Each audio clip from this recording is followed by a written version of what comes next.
the President of Fida,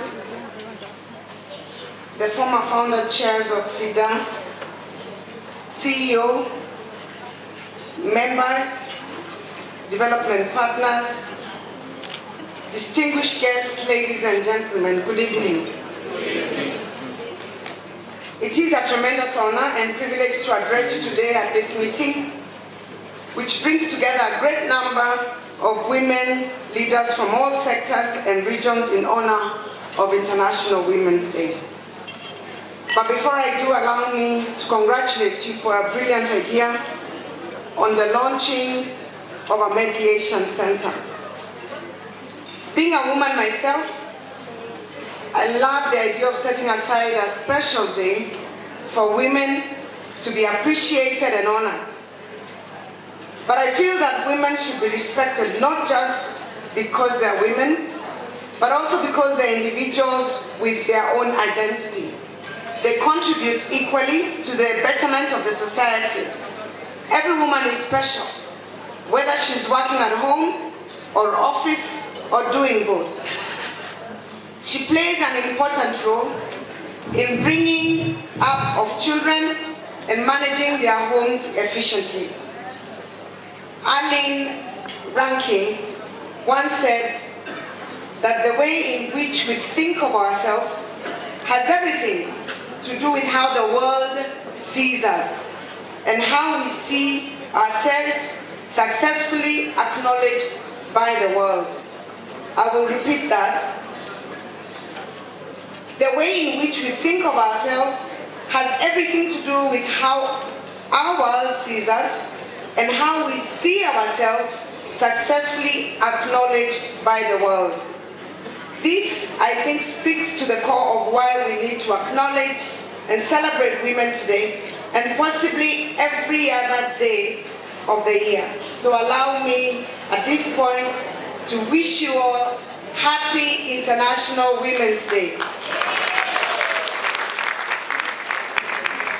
Ladies and gentlemen, women in this country have made tremendous progress in the last few decades. Women are finding and creating space for expression in various platforms of leadership. We have witnessed a growing number of women in both positions. In the private sector, this same trend has also been replicated in the governance sector with an increase of women representation in the legislature, increase of women in senior positions in the executive as well as the judiciary. Last year, we saw 6 women break a significant glass ceiling by getting elected, 3 of them as senators for the first time in this country, and another 3 of them as women governors in this country, one of whom is yours truly. These gains have been hard-fought, and I salute all the women who have dedicated their lives to bring about the changes we enjoy today. Although we have come a long way, there is still a long road ahead of us. Women leaders are routinely targets of double standards and are judged more harshly than their male counterparts. We have to constantly prove ourselves and work twice as hard for half the recognition. Juggling a career and family, for example, requires tremendous resilience, and as caregivers, women are often forced to sacrifice career advancement. Men are held to a different standard and are allowed to pursue their careers, even when it means sacrificing time for their family. The woman, of course, is expected to hold the family front. This is the basis of the old boys network, where away from women, men are able to cut deals and advance each other's career. This might explain the stereotype that a woman who makes it to the top cannot do so by merit, but must have done it by the help of a male godfather. It's a man's world after all, or so we always think. We are still encumbered by stereotypes that hold women back from enjoying equal opportunities as men. While male leaders are allowed to have complex personalities and given a comfortable learning curve to make mistakes and figure things out, women in power are caricatured and treated in demeaning ways by their male counterparts. But why is there hostility? Gender, as we are aware, is a social contrast. And leadership in African society tends to be a trait almost exclusively attributed to men. Our African male leaders are variously seen as heroic, charismatic, commanding, competitive, masterful, and all-wise. And just by that description, I'm sure some of you have some male leaders in mind. There is simply no room for women to fit into these masculine archetypes of leadership. The few female leaders are seen as the exception and often as socially and professionally deviant. Consequently, women get pigeonholed and labeled by narrow and limiting language. They become caricatures to be tolerated at best and ridiculed and vilified at worst. It takes a huge leap of the imagination to move from this socialization. But that has not deterred Kenyan women. And today they're increasingly demanding and claiming their rightful space in public and private spheres. In so doing, they are shaping the futures of our nation for the better. It is not a coincidence that the tremendous economic growth witnessed in Kenya in the last few decades has taken place in tandem with progress on women's rights, economic progress, and women's rights are intrinsically linked. So having said that, I think that it is important for women to cultivate a new brand of leadership. A leadership that is anchored in competence in delivering services to the people. We must not necessarily be confined to the way men have done things in the past. Quite honestly, the type of leadership hasn't always worked well for our communities. Our focus must remain firmly on how to transform our people's lives. This is precisely why I sought to serve as governor of Kirinyaga County. For me, there is no greater privilege than to be at the service of our people.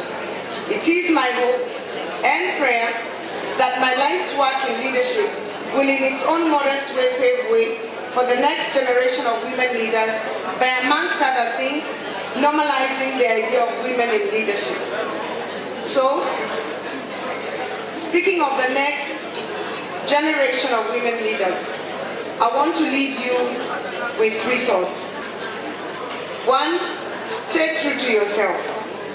Today we live in the world where the biggest box office movie tells the story of a mythical East African country that is the most technologically advanced nation in the world, with female military generals, engineers and scientists, as well as strong queens and princes who look and speak just like you.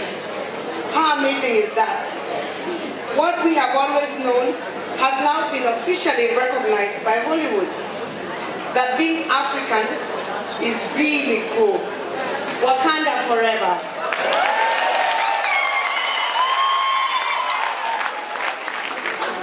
We therefore have no reason to be anything other than our true authentic self. The world may put pressure on you to conform to their way of thinking and their way of life. Step aside from the clutter of everyday life and try and figure out what kind of person you want to be. What kind of values you would want to pass on to your children one day, and how you would want to be remembered when you're gone. As a woman seeking to break into the many male-dominated professions, you will not find many blueprints out there. You may need to be the trailblazer. Your values will be your anchor. In those long, lonely nights, when you're faced with discouragement and the future looks a bit uncertain, it helps to have some kind of vision for your life, then work towards creating a plan to get there. It will be a little messy, but embrace the mess. It will be complicated, but rejoice in the complications. It will not be anything you anticipated, but therein lies the opportunities. The second thing I would like to leave you with is follow your dreams. I know this phrase is cliche, and Lupita Nyong'o's expression that your dreams are valid has been thrown around so much that it has lost some of its power. However, there is tremendous power in our dreams. Every great achievement starts with a dream. Every great building, every great company, every great invention was once the figment of somebody's imagination. So do not be afraid of the power of your dreams. Figure out what your passion is, work towards it, making a career out of it. Like Steve Jobs said, your work is going to fill a large part of your life. And the only way to be truly satisfied is to do what you believe is great work. And the only way to do great work is to love what you do. If you haven't found it yet, don't settle. If your passion is in leadership, my advice is simple. Don't wait to be handed leadership. Step out and take it. It's a hell of a journey, but it's deeply fulfilling. My third and final point is this. Have faith in God. Let's have faith in God when we follow our dreams and remain true to ourselves. The landing will be a soft one, that everything will be okay. Only when you've really committed yourself to something do you really start to see new opportunities. Trust in God in every change process, and it will see you through. It may not seem that way when things go wrong, but looking back later on, you will be able to clearly see the good things which might have come out of it. This has been my experience, and that is the advice that somebody was just giving me just now.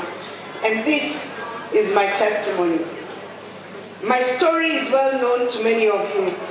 I'm a living example of what happens to a woman when you take on an entrenched patriarchal system. And as I said before, I have been tested and I have been tried. I have been through the fire and I have been through the storms. I have been to the mountaintop and I have been through very deep valleys. There have been some good times and there have been some very tough times. But guess what? By God's grace, I'm still here. So God's grace has been my shield and strength through many dark nights. I have often found comfort in the following words of scripture, which I want to leave with you as I conclude. Be strong and be of good courage. Do not be afraid and do not be dismayed. For the Lord your God is with you wherever you go. May the Almighty God watch over you. May the Almighty God watch over all the women in Kenya. God bless you, God bless Fida, and God bless Kenya. Thank you very much.